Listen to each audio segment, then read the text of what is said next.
Well, welcome to our 76 Capital Leadership Series. My name is Wayne Kimmel, the host as well as managing partner of the 76 Capital Venture Capital Fund, and really excited to have all of you here today. As you can see, I'm wearing my University of Maryland shirt. We have a special University of Maryland, two incredible guests, two alums that I'm really excited to bring on. First of which is Len Elmore. We'll bring him on. We also have Tom McMillen. They both played at Maryland.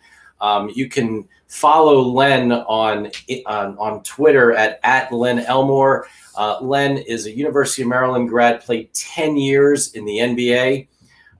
After that, went to Harvard, went to law school there. He's an attorney. Many of you have seen him announce college basketball games on ESPN and on CBS. And now he's a senior lecturer at Columbia University and just a super person. Really excited to have him on the show. We also have today his teammate and college, not only friend, but played with him at college at the University of Maryland, Tom McMillen. Tom also played in the NBA for a number of years, over 10 years, 11 years actually in the NBA. He was an Olympian, an All-American, a Rhodes Scholar, a congressman, 3 terms in the U.S. Congress. It's super awesome to have all of them, have both of them on the show. Tom, you can find him on Twitter at Tom McMillen 611, and just really excited to have them both on the show today. And as many of you know, on our 76 Capital Leadership Series, our show is all about bringing in leaders in the sports industry, whether it's athletes, whether it's people that are focused, that are executives in the sports industry, and entrepreneurs that are doing the next thing in sports. And we want to talk with all of you. We want to have you, watch our shows as well as interact with us and learn. I want to learn about what you're doing as well. So you can reach out to us if you're an entrepreneur, if you're just interested in the overall sports world, and if you're doing the next thing in sports, we want to meet you. So please feel free to reach out to us and look at and subscribe to us on, whether that's on LinkedIn, on Facebook, on Twitter, on Instagram, as well as you can subscribe to our 76 Capital YouTube channel, which has all of the shows that we've done at 76 Capital, and as part of our leadership series, we've had some really great ones. And I think it would be great to, subscribe and see all the things that we've done on that show. So at this point, I'd like to bring on our 2 guests, Len Elmore and Tom McMillen. Super excited to have both of you join our 76 Capital Leadership Series. Thanks for coming, guys. Really, it's good to be here, Wayne. Thank you. Yep. Well, it's really fun to have, an all Maryland show. So, and what we typically do on our 76 Capital Leadership Series is we want to dig in and learn and share with our audience all of the things that our guests have done over their career. So we like to sort of take it back to the very beginning. Maybe I'll start with you, Len, with where you grew up. I know you grew up in New York, and maybe tell some of your story all the way till you get to Maryland. Well, yeah, I was born and raised in New York City, Brooklyn, New York, to be specific. Moved to Queens as my parents got a little more financially stable, but went to high school at a high school that people know primarily because of my predecessor, Kareem Abdul-Jabbar, back then known as Lou Alcindor. I'm 5 years behind him at Power Memorial Academy. But after graduating from Power, got the great opportunity to be recruited and gone to University of Maryland. That's where Tom and I hooked up. I had pretty good careers, both in school and as well as on the floor. And from there, I was drafted in the first round, as was Tom. I wound up going to the ABA because the Indiana Pacers, more financially solvent, made a better offer than the Washington Bullets at the time. So that was my first real business decision. And stayed with the Pacers for 5 years, bounced around a couple teams, went through a couple of injuries. One specific injury, kind of killed my career to a certain extent. I averaged about 15 and 11 and wound up wrecking my knee the year after, and not quite the same, but nevertheless able to participate and contribute.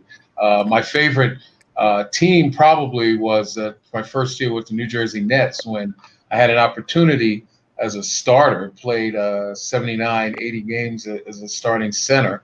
And my two flanked forwards happened to be Maryland guys also, Buck Williams and Albert King, who were rookies at the time. So it was great when they introduced us.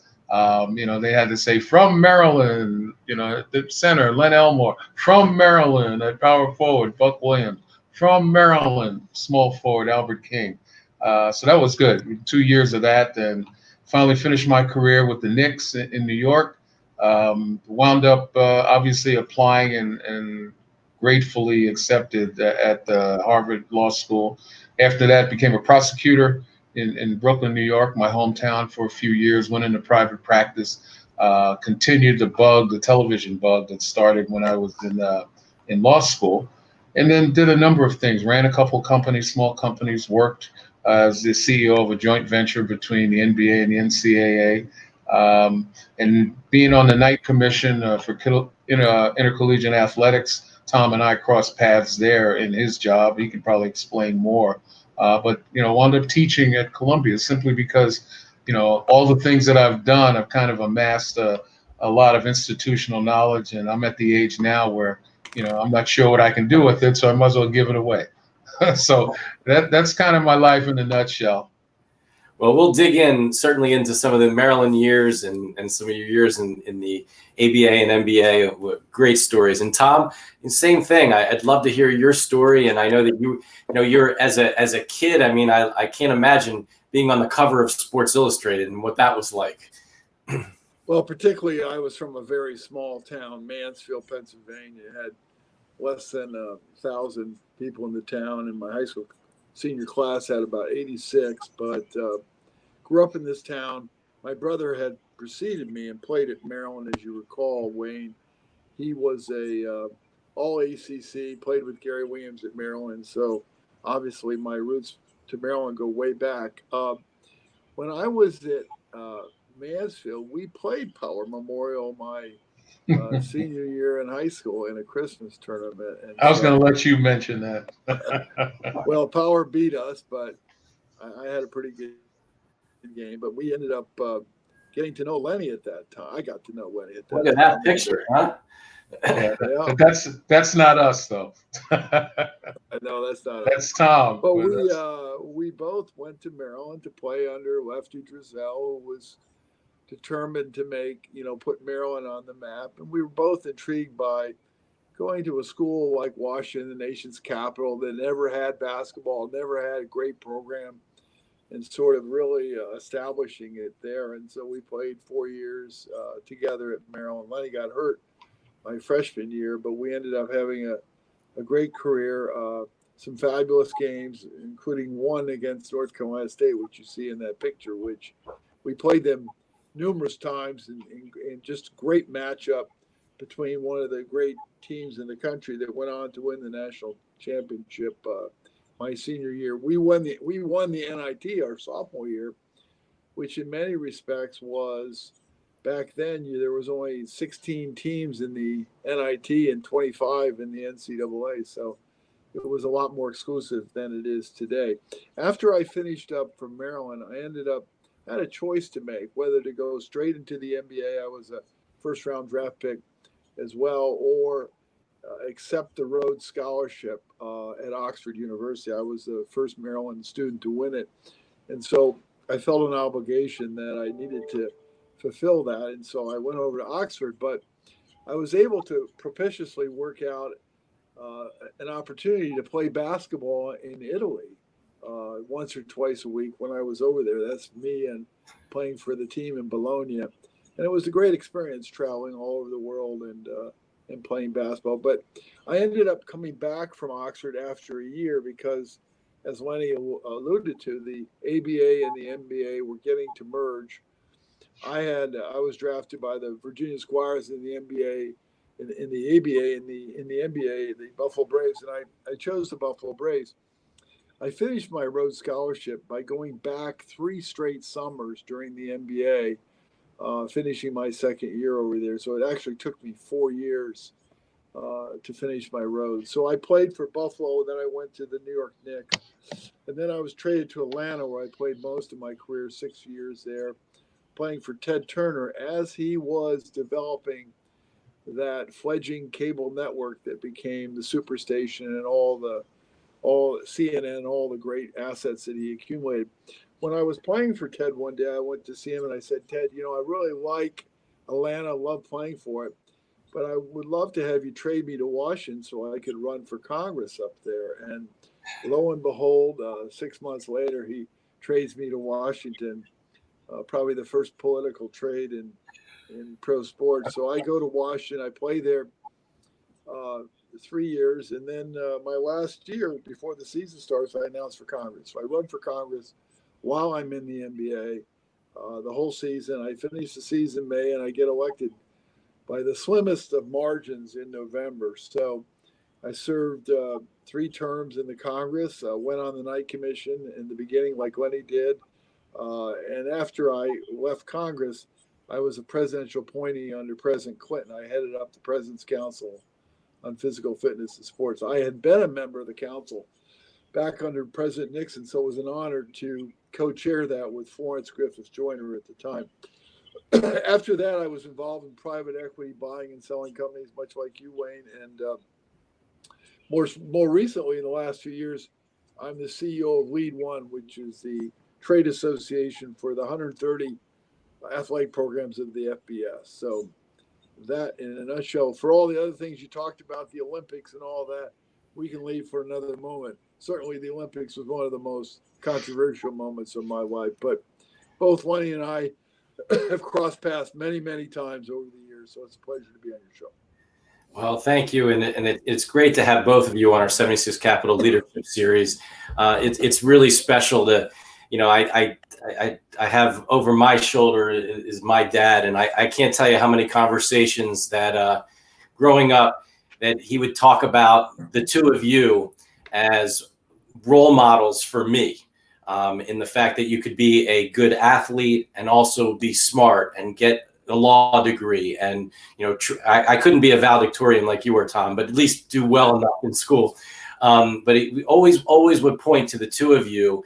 And actually wasn't even really a Maryland fan at the time. I ended up going to Maryland, but it was really just the two of you as individuals and as two people that he would always tell me that I should be looking up to. So it really means a lot to have you on the show.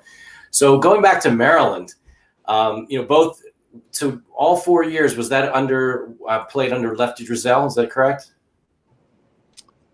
Yeah. Lefty was head coach, although when we played our freshman year, we weren't varsity eligible. That didn't happen until 72 when John Lucas and Mo Howard came in as freshmen. That was the first freshman class that could play varsity basketball. But, as Tom mentioned, primarily had a freshman team that essentially was amazing in that they went 16-0. I only got to play a few of those games because of an injury. But, that was a terrific experience watching them and, having the ability to participate a little bit and then going on the varsity.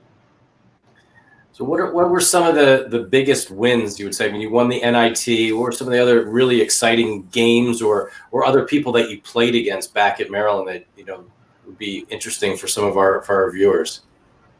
Well, I mean, the legendary standoff between Maryland and North Carolina State was really the game of the age, one of the games of the ages in the triple overtime game in the ACC tournament in 1974. It was our third game in 3 nights, but we played very well. We almost played a flawless game, and it went to triple overtime. It was on North Carolina's, in North Carolina soil, and NC State went on to win the title, playing all of its games in North Carolina. So it was a difficult environment for us, but we came very close. That was really probably our best team.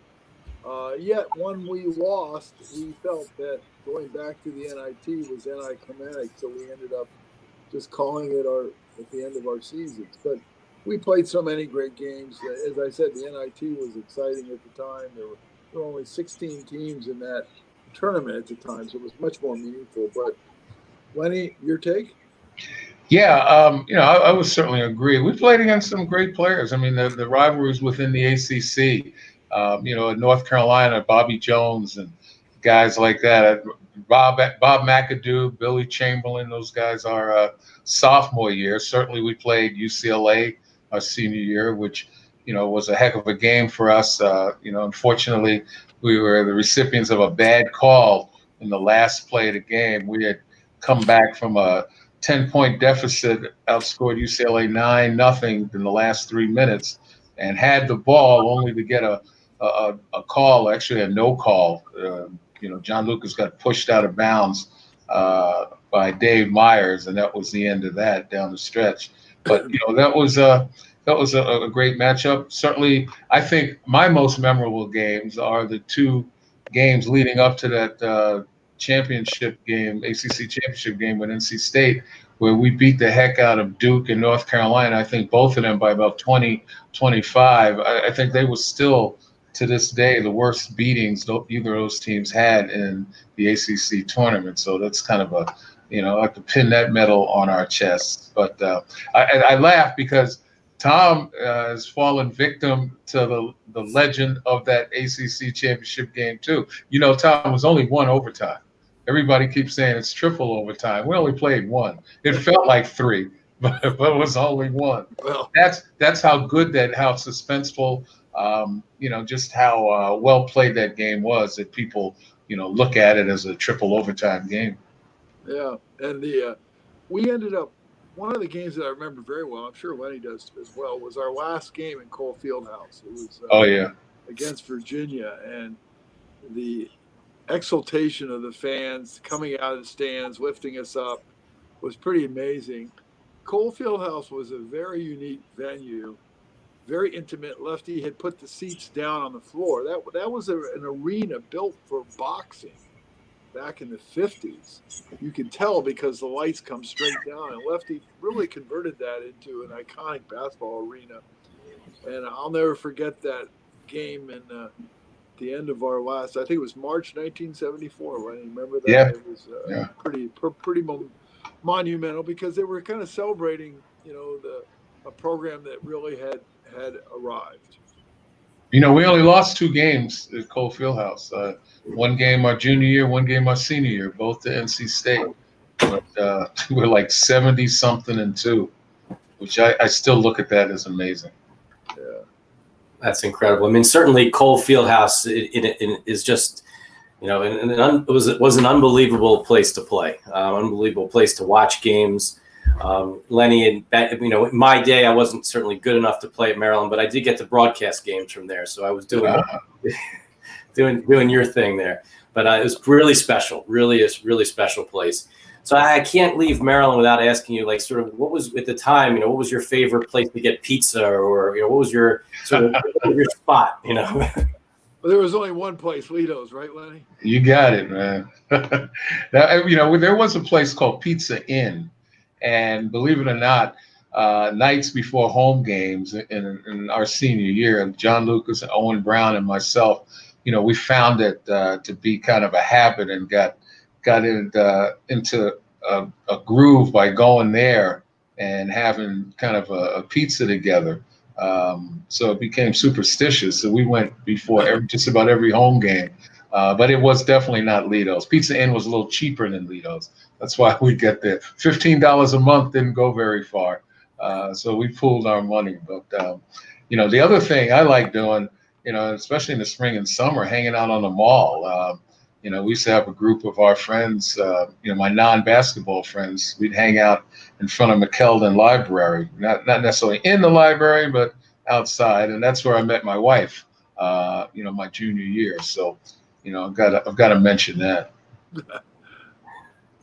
Well, that was good mention. That was for that, and certainly, and I've also, Len, gotten a great opportunity to meet your sons as well, who are now doing some really great things, and it's you've got a great family. Had a great family there.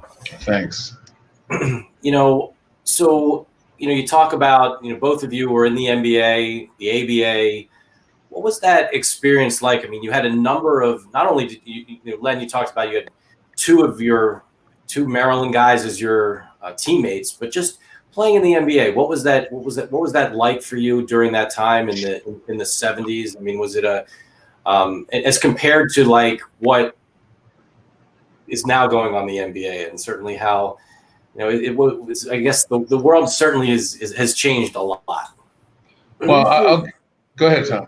No, you go. We flew commercial. They would always put us first class. I always laugh because we'd get on the plane and Ted Turner would go back and sit and coach. He's the owner of the team because our union said we had to fly first class. But it was obviously today with the the private planes and the charters that are unbelievable.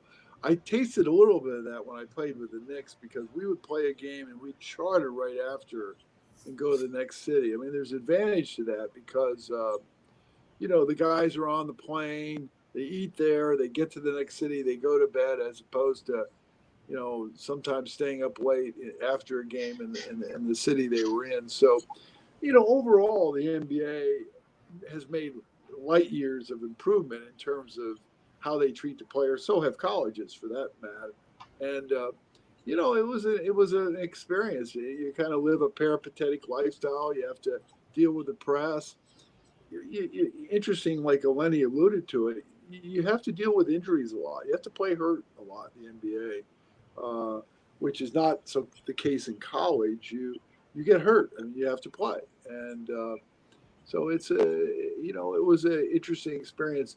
For me, just speaking, sometimes I think I was the only white guy on the team, so you really had to kind of get along and communicate and develop relationships that you never had a chance to do before in your life. So Lenny didn't have.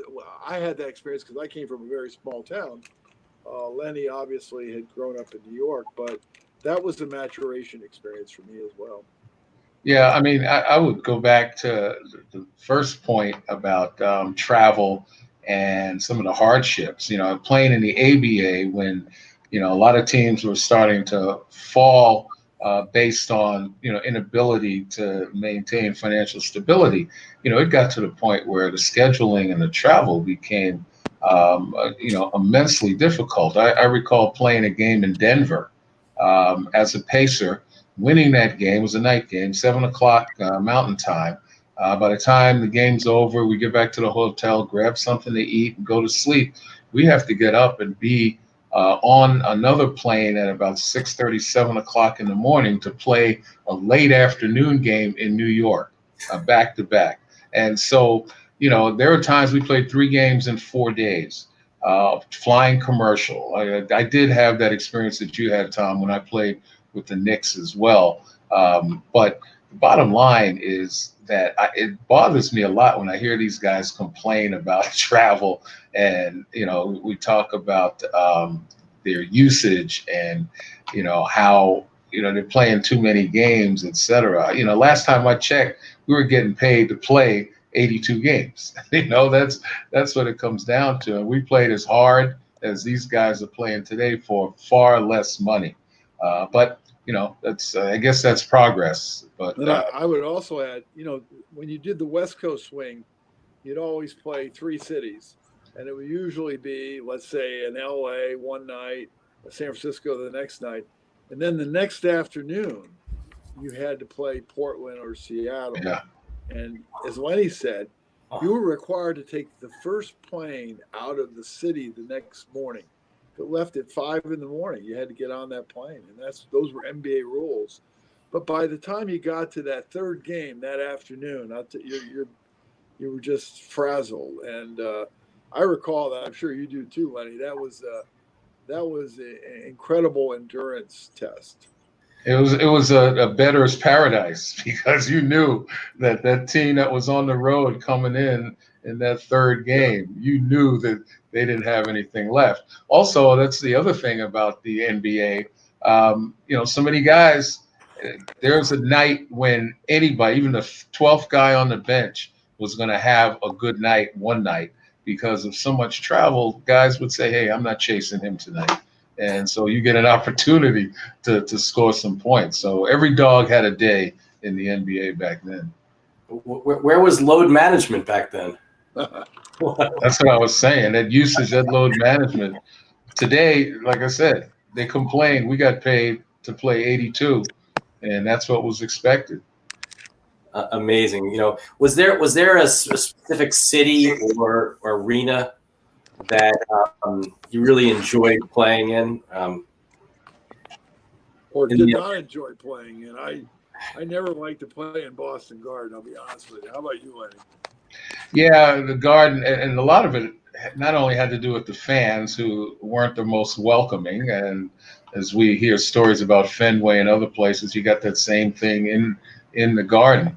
The racial taunts, etc. But also in the locker room, the showers were never warm enough. Every once in a while you saw a rat running through there. I mean, you had to put all your stuff in one place, so that one of the trainers could keep an eye on it because of that. That was a tough place to play. But I did enjoy getting around. I mean, I like playing out on the West Coast. I love playing at Madison Square Garden, coming home to play there. And, it was really obviously an honor. And then in San Antonio, which was a great place because those folks were raucous, but they were fair. And, that passion that they had, really kind of ignited you as an opponent. And as a pacer, we had some really, really good games, interesting games down there against the Spurs. Oftentimes in Boston Arena, they would turn the heat way up in the locker room. You'd be sweating like a dog when you went out there. Kind of like Carolina, Matt. I also enjoyed playing in the Garden, both as a player there, as a Knick, and also as an opposing player. It was just always fun to come to New York. That was just a thrill. And it goes back to when we were in the NIT. It was many fond memories there. Yeah, actually, I said Carolina, alluding to the fact that we were in college. There was a rumor that in Carmichael Coliseum, Dean Smith would turn the thermostat up and, make it really hot for opposing teams. And I remember when Coach, our senior year, tried to find that thermostat, took his shoe off and tried to beat it to death. Didn't help us because we got beat anyway. But nevertheless, that was one of the funnier moments. Him lurking in the bowels of Carmichael, looking for that thermostat for the heat to try to turn it down. That's amazing. These are incredible stories, and we're really thankful to have both of you on our 76 Capital Leadership Series. We have Tom McMillen and Len Elmore, both incredibly accomplished, not only on the basketball court, but in business, in politics, in life.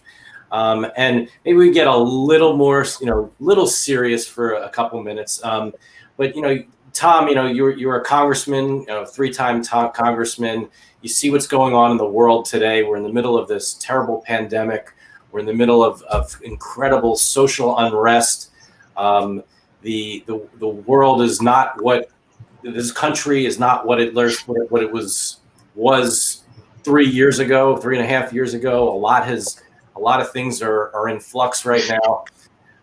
If you were in Congress today, or even just some of your thoughts, like, how do you feel about this, the world and what's happening right now, and how do we get things back on track? Well, it's become excessively polarized. That's for sure. And part of that is just the rampant money in politics today. It's just the scale of it is just off the charts. When I first ran for Congress, I spent less than $1 million my first race. Today, if you ran for Congress, you probably need to raise $5 to $10 million. Just incredible amount of money, and that has corrupted a lot of our politics. But I look at the period we're going through, and I put it in perspective.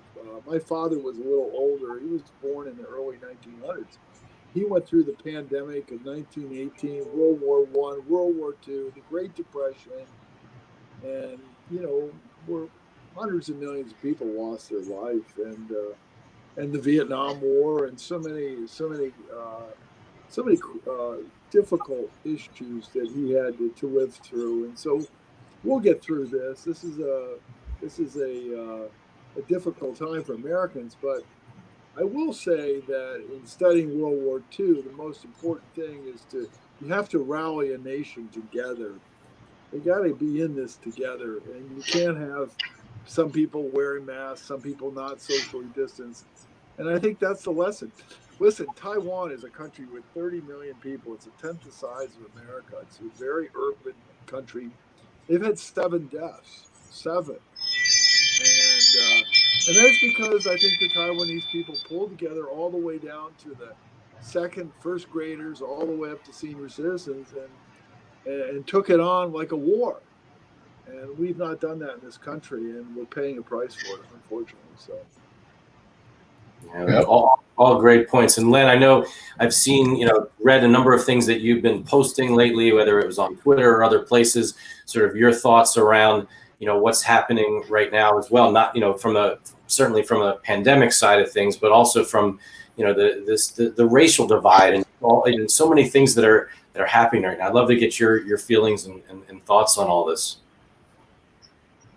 Well, I mean, look, we're at a moment in time. I think we're at a national crossroads when it comes to the concept of race in America and America living up to the ideals. I think there's been a reckoning with history, and it's up to us, everyone, every ethnic stripe, to recognize that we've got 2 ways to go. We can go down as polarized as Tom had mentioned, or we can move forward together. But it's going to take an understanding, and it's going to take a reflection as to who we are, who we have been as a nation. I think about ideals that were written by our founders, and our founders happen not to practice them. Thomas Jefferson and others come to mind. But by the same token, I also think that we have a chance in understanding all of that, in taking a new vision, a new direction. We have a chance to make some changes in our lives. But it comes down to admission that we have been a racist country. Admission that there is not equality under the law. An admission that we need to change our ideals that are based less on race and more on character, and to understand that moving forward is going to take those kinds of admissions and commitment to change. And I think it's interesting because racism is not new. The only thing that's different is we've got, particularly among police and the subjugation by police, that's not new. It's just that we have cameras on phones now that are bringing it home to life. And it reminded me of in the civil rights struggle, when America started to change their ideas, when on national television they saw fire hoses being turned on peaceful demonstrators, dogs attacking them, seeing people like John Lewis being attacked on the Edmund Pettus Bridge. Suddenly it was brought home to America. And I think that's what's happening now.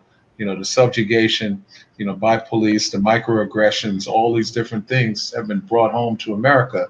And most right-thinking people with their hearts in the right places, are starting to understand. You can't be on the sidelines. It's not enough to not be racist yourself. You have to be anti-racist. And once we get through that systemic racism that has plagued Black people for so long in America, once we get past that and find solutions, I think we'll be all right. This is a nation of survivors, but that's the way we're going to survive. All really great points, and certainly this is an opportunity for, hopefully, for this country to come together as a united country and try to make this world a better place and make this country a better place. And that's something that certainly is really important for us at 76 Capital. And when we talk about our philosophy of always wanting to work with passionate and smart and nice people who want to do really big things and make the world a better place. And whether that's in sports or in life, that's what we're all about. And it's great to hear, both of your points of views on this. And we certainly hope that that things do get better soon. And I like your thinking, Tom, that we'll get through it, and I certainly hope so. Certainly hope so, and hopefully that it happens in the right way. Well, there's a lot. Perspective is necessary. Lenny and I remember like yesterday, 1963, 1968, where Martin Luther King and Bobby Kennedy were shot, and then we went to school at Maryland before you did in 1970. Our freshman year, there were riots outside our dorm rooms. Yeah. We had to close our dorm rooms because of tear gas. So, America's gone through these difficult times, but I think the most important thing, as Lenny said, is that we have to pull together. We have to really call to our higher angels and try to make a more perfect union. And I think that's always been the challenge of America. Yeah, there's so much more that unites us than divides us, and we have to start focusing on that common ground. Yeah. Yeah, no doubt, and I think that we were.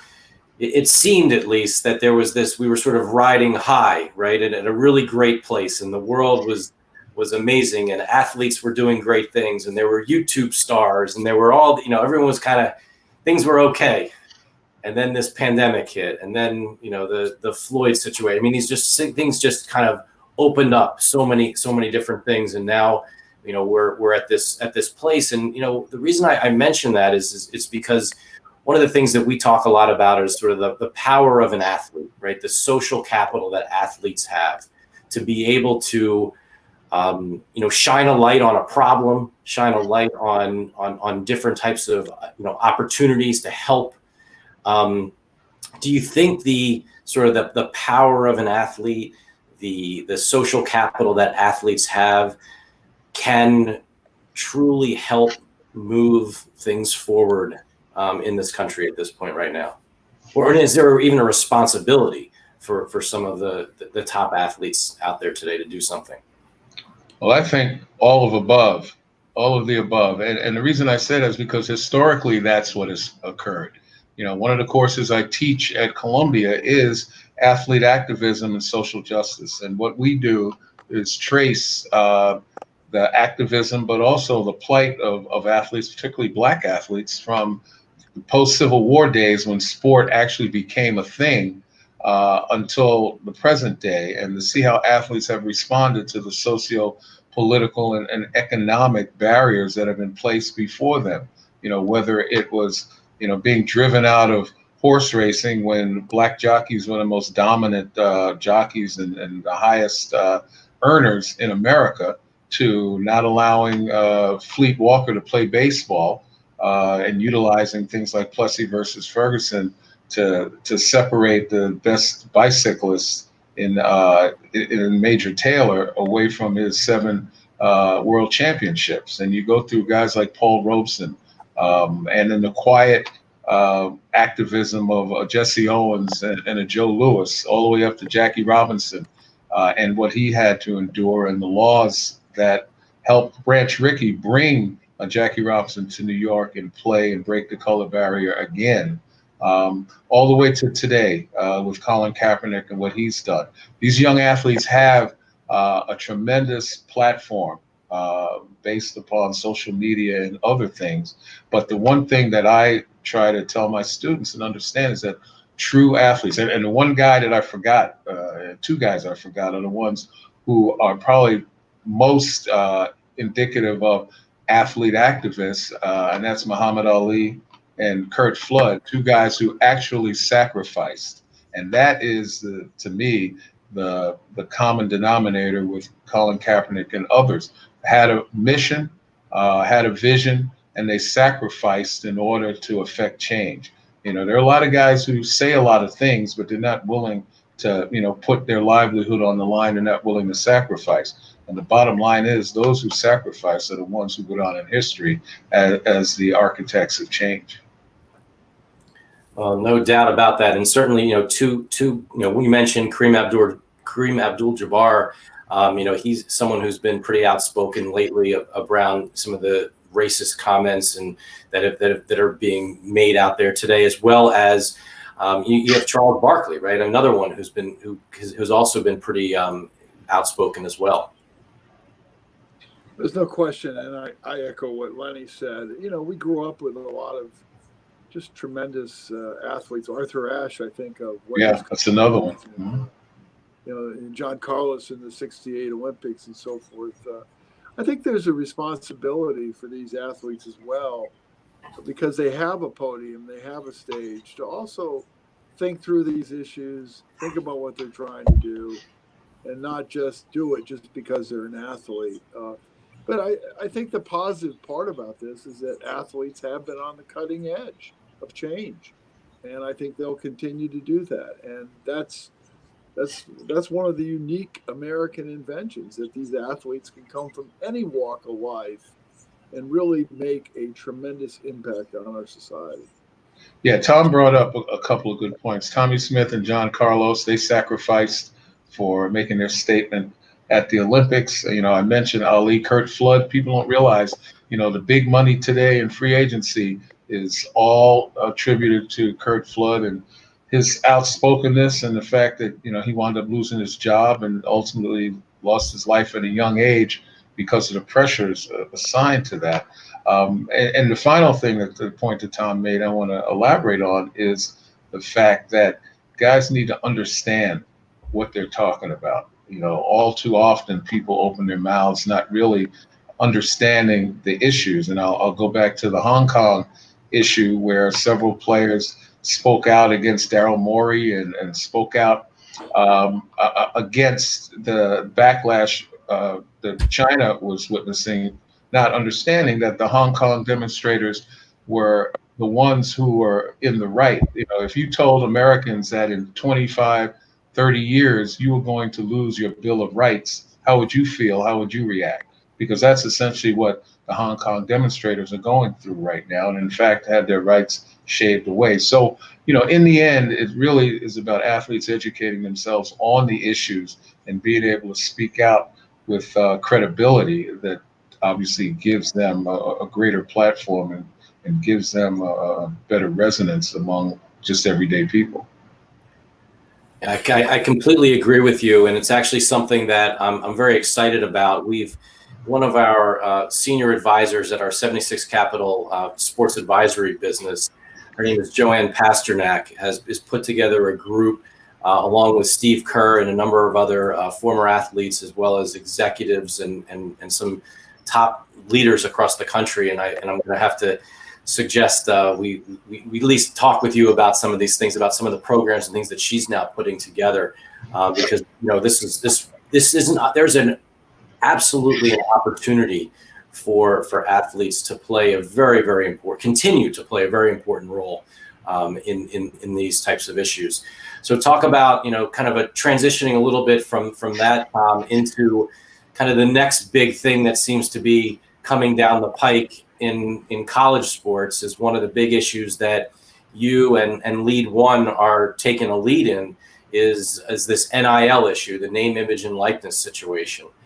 And I see Len throwing his head back here. I mean, this is fascinating. It's a fascinating and really big issue, and love to hear what, you know, your take on where things sit today, and really just kind of maybe even introduce the whole issue to our audience.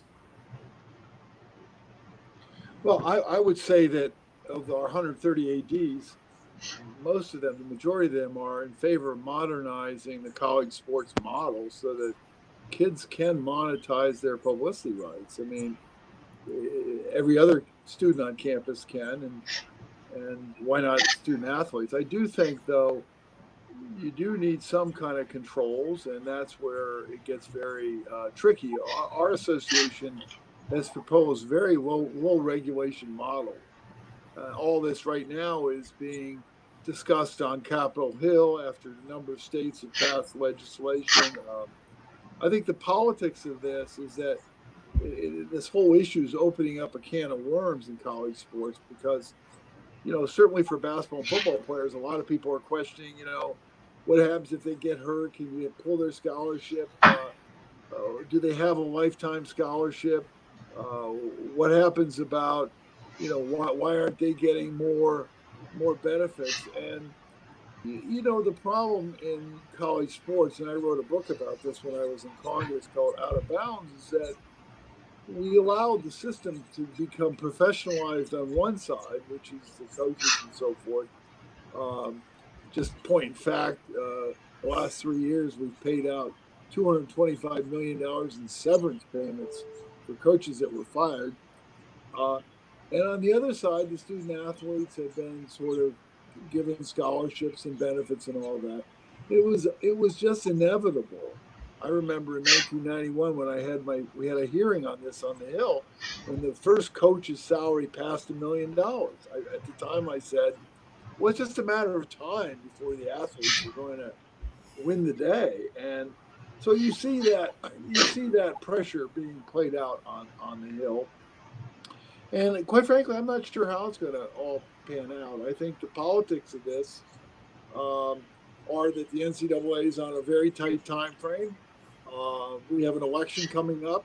The Senate could change. The politics of NIL could change. And as opposed to just NIL, there could be a much broader agenda that comes in front of Congress. That might include broader student athlete benefits.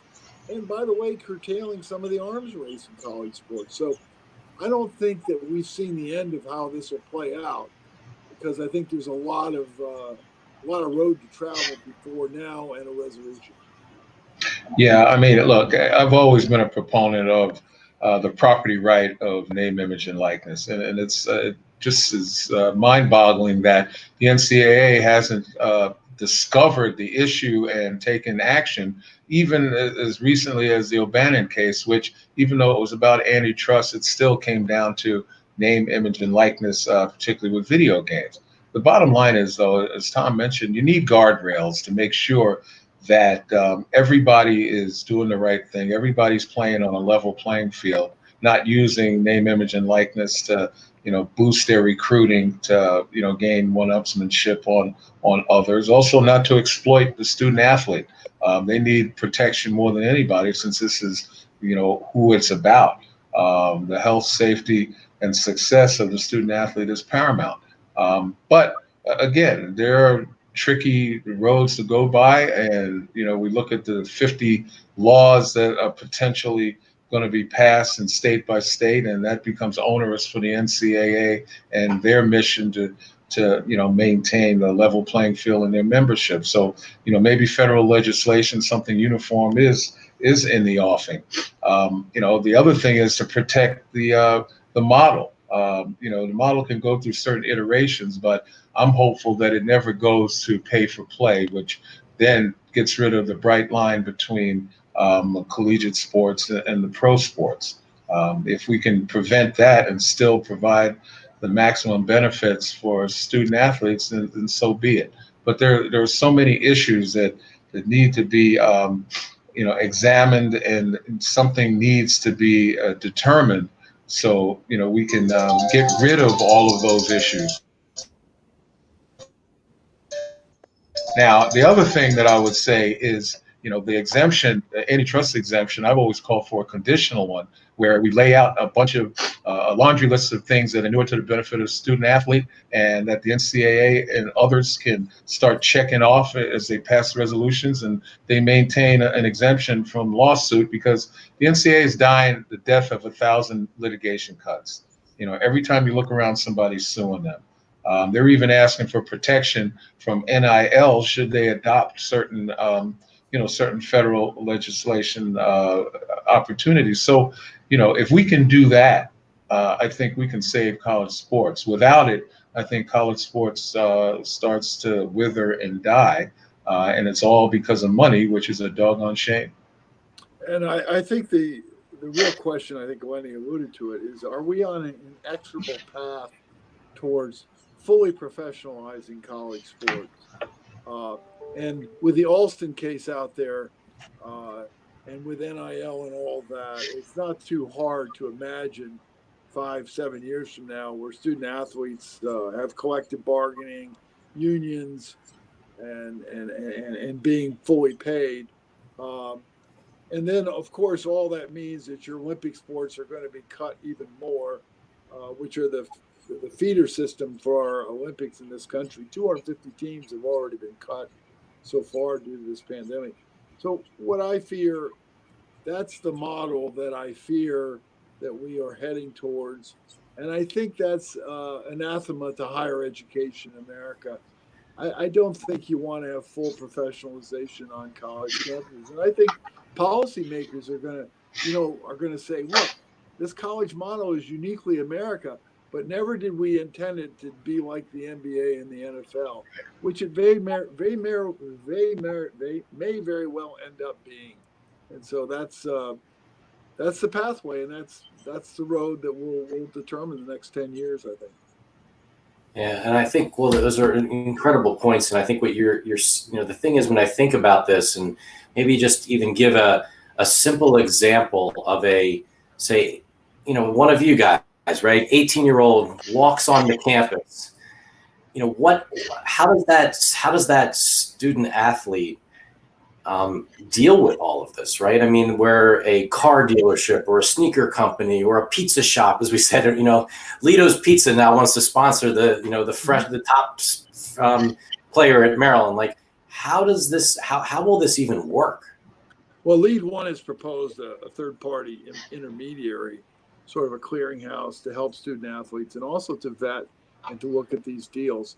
Most of that can be done by artificial intelligence and automation and technology, but you're going to have a human element looking at bad actors, boosters who may be trying to subvert the system, or someone who's had trouble with the law, or a deal that is way outside fair market value. So I do think this needs to be away from the schools, away from the NCAA.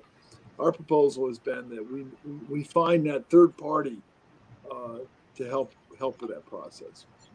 Yeah, and as far as the Knight Commission is concerned, I mean, we parallel a number of things that Lead One has proposed. Our idea is to keep the institutions out of it as best we can, which includes boosters, et cetera. The market value of many of these deals are important since agents are going to be involved. And personally, I think that's a big mistake. But if they are going to be involved, they need to be certified and they need to be continually monitored as to actions, and whose our idea is to promote the health, safety, and the success of student athletes.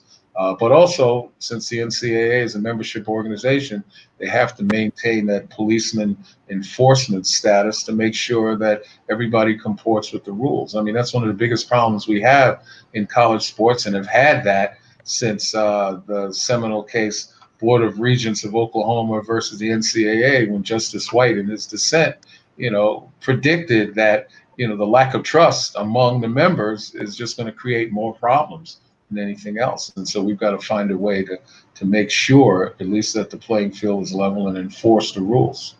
And think about how complicated this. If Lenny and I were playing today in high school, national recognition and so forth, we might have had a sneaker deal when we were sophomores in high school. It could, and quite frankly, I can see the sneaker companies going into the high schools, going into the junior high schools, signing these kids up far outside the NCAA's jurisdiction. And how do you get that world under control? Are we going to start going into the competition of the womb, where we give a expectant mother who's married to an NBA star an option on the future? This stuff gets really crazy, but it's a very challenging environment. It's not a simple issue, and I do agree with Lenny. The big issue is we got to modernize the system, but we have to do it with some regulation. Yeah, no doubt. This is a big issue, and we've touched on a lot of really exciting things on this show. And as we kind of come to the end of our 76 Capital Leadership Series with Tom McMillen and Len Elmore, I love you call him Lenny, Tom. It's awesome. One of the big things that we talk about on the show is leadership, right? And leaders and mentors that people have had in their lives. Is there for both of you? Is there a certain person that you looked up to, or is there a person that you kind of think about that has really impacted your lives made you the men that you are and the leaders that you are today? Tom? Go ahead, Lenny. Yeah, I would say that, growing up, I read the story about Paul Robeson, and he being a Renaissance man, not only an All-American football player, but he played baseball. He was a concert singer, an actor, and a political activist. Something that I thought, I thought that was very attractive and I wanted to do. And moving on, my high school coach, Jack Cunard, the late Jack Cunard, was instrumental in keeping me focused. I could say to some extent, my college coach, had an impact on me. Sometimes I didn't always agree with him, but, the older I get, the smarter he gets. That's what I say about him and my father. And then moving on, I've had some business people, gentleman, a Maryland alum by the name of John Brophy, and others who had some impact on, from my business experience from that standpoint. There are a lot of people. And I can also say my wife, who was a terrific business person. I've watched her do a lot of things and not only lead our family, but when she was managing director of Bank of America in their emerging markets, see her deal with, tens and hundreds of millions of dollars every day and, come out successfully. So there are a lot of people that have had influence on who I am, what I've done. I'm thankful that they were in my life. Yeah, probably, again, I would echo what Lenny said. There were so many folks that had an influence. One particular person Lenny knew him, was a former U.S. Senator from Maryland. His father was a U.S. Senator. His grandfather was ambassador to Russia. Joe Tidings, who recently passed away, was very instrumental when I was in Maryland in getting me interested in politics. I worked in the Senate. He helped me when I first ran for office. Our former governor, Mandel, was also very, very instrumental in helping guide me in those early days. So we've all had a lot of great people in our lives. Bill Bradley, when I played with him on the Knicks, we've all had many people that, as I say, it takes a village, and certainly Lenny and I have benefited by many people. Yeah, we've been friends for 51 years. Our paths have been divergent and have crossed and know many of the same people. So, it's no coincidence that, there's some semblance of sameness and, obviously a lot of difference between us and among us. Well, it's amazing. You talked about the Tidings and some of those names that are on the buildings at Maryland, right? And I'm sure there'll be McMillen and Elmore buildings in the future, right? But the president hopes, right, or the development people want, right? It takes a few dollars to get that done, but that's all right. Wow, that's what a picture there, right? Look at Lefty's sideburns. Look at your Philadelphia guy, Mo Howard, right in the middle. Oh yeah, that's that was our 73-74 team. Look at T. Roy, John Lucas. Are both of you still in touch with John? Oh yeah. We're a pretty tight bunch. There's a lot of texts that go along, particularly during holidays, et cetera. Guys are checking on each other, see how we're doing. I must say that, for guys who have spent 3 and 4 years together during that period of time, we grew awfully close. And to this day, I can say we're probably as tight as any team could ever be. Yeah, it's really interesting. You mentioned Mo Howard. I was at one of my son's basketball games, and this guy was wearing a Maryland thing, and I happened to be wearing a Maryland shirt, and we started talking, and it was Mo. And he was sitting in the stands just watching. It was his nephew or someone who was playing as well. So playing against my son. So such a small world. Well, look, I really appreciate having both of you on our 76 Capital Leadership Series. It's been great. Certainly the Maryland ties, all the things that you've done as not only as just professional athletes, but the fact that, again, that school and working hard and being smart was such an important part of your lives. Tom, what you've done in the political world, what you're now doing in and around the whole college sports scene. Len, the fact that we didn't even really get into what you did after playing basketball from what you still do now with ESPN and CBS and We love watching you broadcast the games. It was really tough not having you on March Madness this year. This is a great shot with with Kevin and Reggie, and those must be fun times. Must be fun times doing that. Yeah, unfortunately, all good things come to an end at some point in time. 32 years of broadcasting. Hopefully, I can do more, but it is what it is.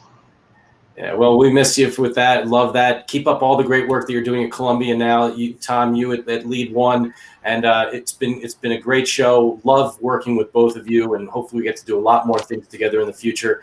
So for Wayne Kimmel, Tom McMillen, and Len Elmore, thank you so much for watching our 76 Capital Leadership Series. Remember, you can follow Len at Len Elmore on Twitter and Tom at Tom McMillen 611 on Twitter. And you can follow all of the things that we do at 76 Capital on LinkedIn, Facebook, Instagram, Twitter, as well as subscribing to our 76 Capital Leadership Series on YouTube. Hope everyone has a great day. Take care. Thank you.